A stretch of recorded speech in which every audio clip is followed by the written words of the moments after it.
Master, nandito na naman tayo sa Lantana. Nagche-check tayo ng unit rim model. This one is rim. Nawawala yung lamig niya, so tinry ko munang kargahan. Kaya lang napansin ko bumababa ng padahan-dahan. Ngayon bumaba na naman ng dahan-dahan. So nakita natin yung leak, mga kamaster. Ito, kung nakikita nyo, teka lang, nagbablog siya. Kita ba? Yan. Basag po yung flare nut ng 3.8. So mas maganda siguro palitan ko to. Mag-flare ako ng bago. Abot pa naman siguro. Pagka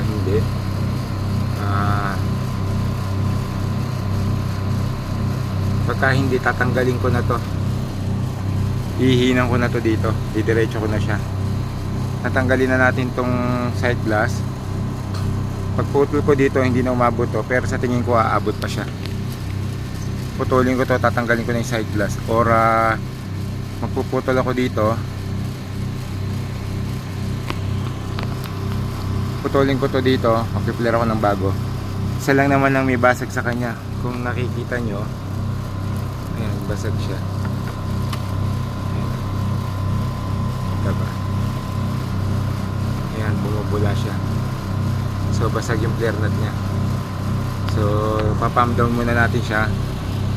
Pagka pump down, kuha lang ako ng mga gamit. Continue ko na lang mamaya. Now we will pump down the system.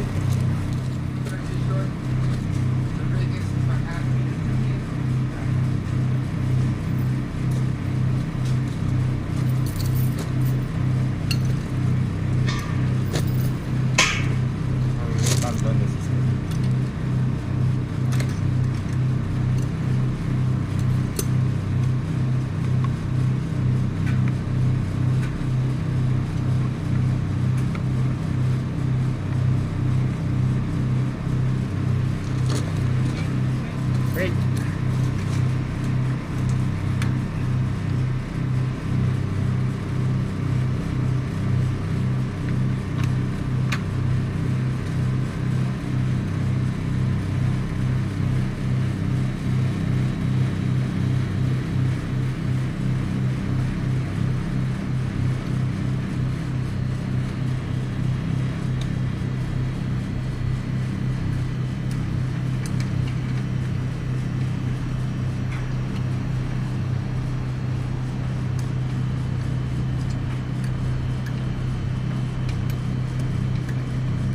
Oh. Yeah.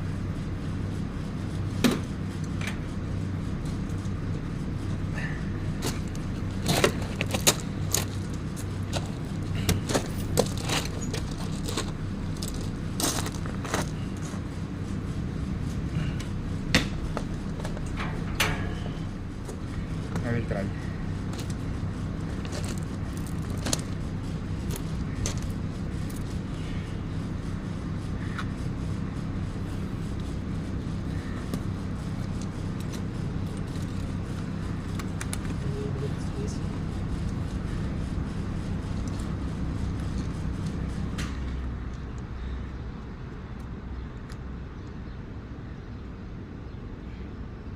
It's now or never. Hold me tight. Kiss me, my darling. Look there, the video. I cannot see.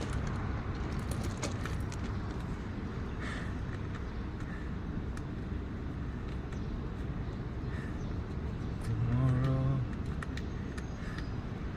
will be too late.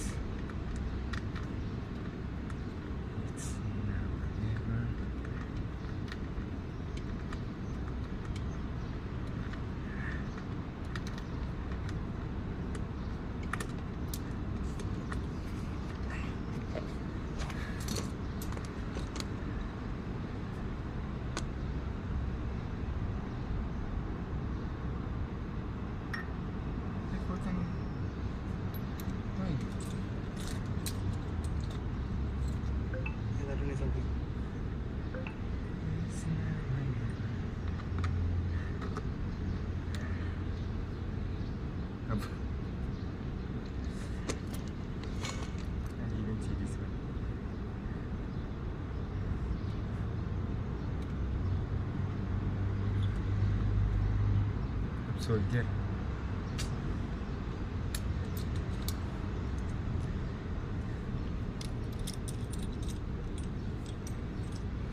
It's now or never.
I hope skin lagot kayo. Still. Yeah, it's okay, no problem. But this firing you have to good, otherwise it's... Yeah, I will cut that one. Then I will soldier again. My goodness.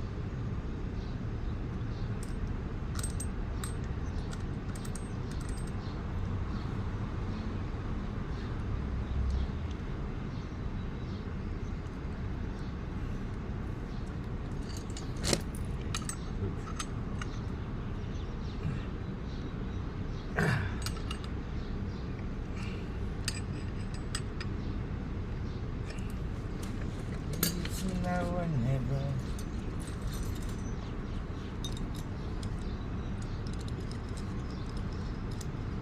It must be perfect because we don't have space. So it must be perfect.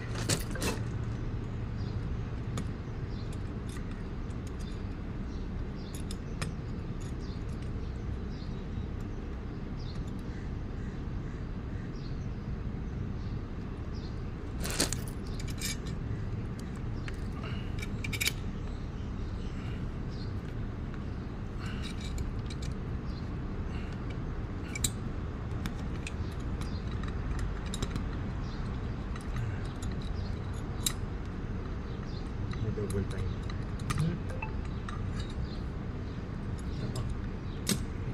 Nako.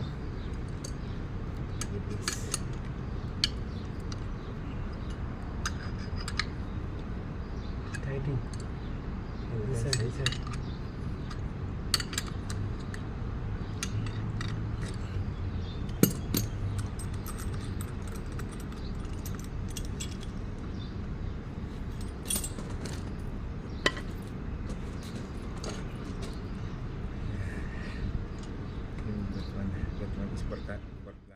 After we replace the flare nut, we only purge the system because we don't have bring our vacuum pump. We only purge the system. We just release the pressure here, so the pressure is from the condensers out and the pressure from the indoor going there and coming back here. So this one is R22, so no need to vacuum. We just pull down, pump down. So again, we release the pressure here. The pressure is going out here to purge, and we release the pressure here. So the pressure from the indoor going back to the other side. So both this one already purged. Both this one from the outdoor and coming from the indoor. Okay, now we will test run and turn on. So now we'll already test run the unit, and pressure is, I will just check if I need to charge again. This one is for observation.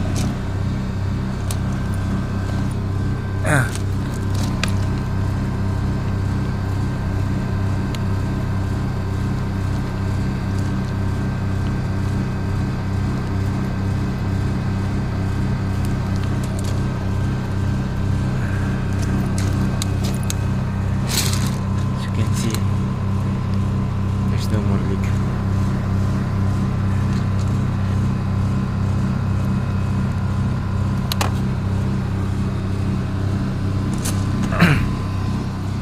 I will charge a little bit of a refrigerant para makuha natin yung tamang superheat. Ang pagkuha nga pala ng superheat is kukuha natin yung temperature ng suction versus the pressure temperature ng R22 para makuha natin yung superheat sa indoor unit. Ganun din, vice versa siya sa subcooling, pagkuha ng subcooling. So for example, this one is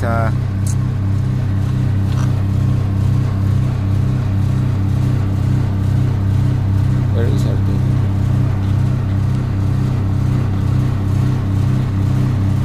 This one is 70, 55, 60, 65, 70. So 70 PSI, meron siyang katumbas na PT charge sa 4R22. Yung katumbas na temperature yun, ima-minus natin sa makukuha natin dito. So yun yung superheat niya. Ganun din sa subcooling. Pagkuha ng subcooling, kukunin natin yung temperature nito, tapos yung pressure niya mga nasa 280. Yung 280 na yan, may katumbas siya na temperature sa R22. So PT charge siya, ima-minus lang natin. So yun yung pinaka-subcooling niya. So madali natin makikita kung undercharge ba siya, o may problema ba siya sa indoor, o low superheat ba siya. Kasi ang low superheat tapos high subcooling, it means overcharge, and high superheat, low subcooling, it means undercharge. So pwede natin tingnan kung ano yung mga ibang problema. Pero pagka low superheat siya tapos high subcooling siya, it means yung indoor natin medyo tingnan natin yung filter, air filter, tsaka yung fan motor, yung CFM ng fan motor, baka masyado nang mahina, kaya masyado mababa yung superheat natin. Okay, hanggang sa muli mga master. Salamat.